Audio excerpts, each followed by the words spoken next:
संसद में कल जबरदस्त संग्राम हुआ। वजह है लोकसभा में नेता प्रतिपक्ष राहुल गांधी का हिंदू और हिंदुत्व पर बयान, जिस पर बीजेपी भड़क उठी। संसद में राहुल बीजेपी को घेर रहे थे। किसान, महंगाई, बेरोजगारी, अग्निवीर, मणिपुर समेत कई मुद्दों को लेकर उन्होंने सरकार पर प्रहार किए। लेकिन जब हिंसा को लेकर बीजेपी आरएसएस को घेरना शुरू किया, लोकसभा में राहुल के बयान पर हंगामा हो गया। राहुल ने बीजेपी और आरएसएस को टारगेट किया और कहा कि हिंदू कहने वाले हिंसा, नफरत फैलाते हैं। क्या संसद में राहुल का बयान वाकई हिंदुओं का अपमान है? ये रिपोर्ट देखिए। और जो लोग अपने आप को हिंदू कहते हैं वो 24 घंटा हिंसा हिंसा हिंसा, नफरत नफरत नफरत, असत्य सत्य असत्य।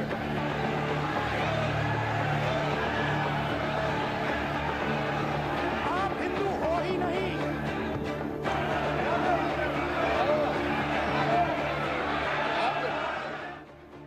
संसद में राहुल गांधी के पहले ही भाषण पर युद्ध भीषण हुआ। लोकसभा में नेता प्रतिपक्ष के धर्म ज्ञान पर जबरदस्त बवाल छिड़ा। राहुल ने संसद में भगवान शंकर की तस्वीर दिखाई, गुरु नानक देव, जीसस और नमाज का जिक्र किया। लेकिन हिंदू अहिंसा की बात कर जब बीजेपी आरएसएस को हिंसा से जोड़ा तो लोकसभा में बवाल हो गया। हिंदू धर्म में साफ लिखा है, सत्य के साथ खड़ा होना चाहिए, सत्य से पीछे नहीं हटना चाहिए, सत्य से नहीं डरना चाहिए।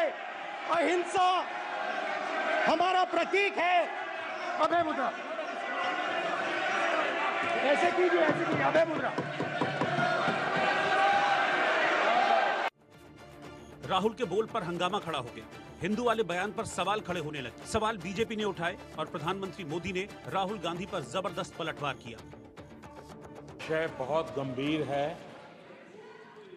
पूरे हिंदू समाज को हिंसक कहना ये गंभीर विषय है। बीजेपी को आपको नहीं, नरेंद्र मोदी जी पूरा हिंदू समाज नहीं है, बीजेपी पूरा हिंदू समाज नहीं है, आरएसएस पूरा हिंदू समाज नहीं है। हिंदू वाले बयान पर छिड़े घमासान के बीच राहुल गांधी ने सफाई पेश की, लेकिन सदन में बीजेपी ने राहुल के खिलाफ मोर्चा खोल दिया। राहुल की अभय वाली बात पर केंद्रीय गृह मंत्री अमित शाह तमतमा गए और नेता प्रतिपक्ष को पूरे हिंदू समाज से माफी मांगने की मांग कर डाली। इस देश में शायद इनको मालूम नहीं है, करोड़ों लोग अपने आप को गर्व से हिंदू कहते हैं, गर्व से हिंदू कहते हैं। क्या वो सभी लोग हिंसा की बात करते हैं, हिंसा करते हैं? हिंसा की भावना को किसी धर्म के साथ जोड़ना, और इस सदन में और संवैधानिक पद पर बैठे हुए व्यक्ति ने, मैं मानता हूं मान्यवर, उन्होंने इसकी माफी मांगनी चाहिए। मान्यवर, मैं उनको एक गुजारिश भी करना चाहता हूं कि इस्लाम में अभय मुद्रा, इस पर इस्लाम के विद्वानों का मत एक बार वो ले ले। गुरु नानक साहब की अभय मुद्रा पर एसजीपीसी का मत वो ले ले। और मान्यवर, अभय की बात तो इनको करने का कोई अधिकार नहीं है। आपातकाल में पूरे देश को इन्होंने भयभीत करा है। गृह मंत्री अमित शाह से लेकर प्रधानमंत्री मोदी तक सभी ने राहुल गांधी को हिंदू, हिंसा और अभय पर सवालों के कटघरे में खड़ा किया। राहुल से माफी की मांग की, लेकिन सवाल है कि क्या वाकई राहुल गांधी ने हिंदुओं का अपमान किया है? क्या नेता प्रतिपक्ष को माफी मांगने की जरूरत है? Bureau report, India news.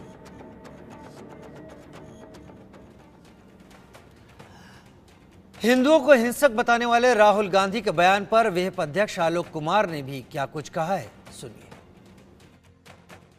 Rahul Gandhi ने लोकसभा में बहुत नाटकीय आक्रामकता से भरा भाषण दिया है। विपक्ष के नेता के नाते पहला भाषण, शायद अपने आप को साबित करने का जोश होगा, पर उस नाटकीयता में वो ये बोल गए कि हिंदू समाज हिंसक होता है। जो समाज हमेशा शांतिपूर्वक रहा है, जिसने कभी धर्म प्रचार या परिवर्तन के लिए हिंसा का सहारा नहीं लिया, जिसके भिक्षुक सारे देश में, सारी दुनिया में पैदल जाते थे, अपने प्रेम से, करुणा से, तर्क से, भक्ति से लोगों को हिंदू बनाते थे। पर आज़ादी के बाद से जो कांग्रेस बनी, उसमें यही चलता रहा था। सेक्युलरिज्म का अर्थ भी ये था कि अपने ही देश में हिंदू बेगाना हो जाए, मुसलमान मुसलमान के नाते अपने धर्म का पालन करे, ईसाई ईसाई के नाते करे। हिंदू को कहते थे कि तुम सेकुलर रहो। संपूर्ण हिंदू समाज को हिंसक बताया है, असत्यवादी बताया है, घोर अपमान किया है हिंदू समाज का। और ये पहली बार नहीं है, ये कांग्रेस की पुरानी पद्धति है। 2010 में तत्कालीन गृह मंत्री श्री पी चिदंबरम ने हिंदुओं को आतंकवादी कहा था। 2013 में तत्कालीन गृह मंत्री, पूर्व गृह मंत्री सुशील शिंदे जी ने हिंदुओं को फिर से आतंकवादी कहा था। 2021 में राहुल जी ने कहा था हिंदुत्ववादियों को देश से बाहर निकाल देना चाहिए। और आज संपूर्ण हिंदू समाज को हिंसक कहा, असत्यवादी कहा। मेरे भाई कभी हिंदुओं का अपमान नहीं कर सकते। बहुत स्पष्ट बोला है उन्होंने बीजेपी के बारे में बोला है, उन्होंने बीजेपी के नेताओं के बारे में बोला है। मुझे ये बोलते हुए अत्यंत खेद की अनुभूति हो रही है कि उनका बयान अभी बचकाने से उभर नहीं पाया है। एक अपरिपक्व बुद्धि का व्यक्ति ही इस प्रकार की बचकाना बयानबाजी करेगा। तर्क के बिना उन्होंने बात रखी है और हमने मांग किया है कि कार्रवाई होना चाहिए। और हम अभी उम्मीद करते हैं कि स्पीकर जो आश्वासन दिया है लोकसभा के सदन में, वो जरूर कार्रवाई करेंगे। नहीं करते हैं तो उसको माफी मांगना पड़ेगा सदन में सबसे पहले, फिर देश को। आप गुमराह करके लीडर ऑफ अपोजिशन है, झूठ बोलने का पद नहीं है। आप झूठ नहीं बोल सकते हैं सदन में और देश को गुमराह नहीं कर सकते हैं। कुछ नहीं कहा, तो हिंदुओं के बारे में नहीं कहा।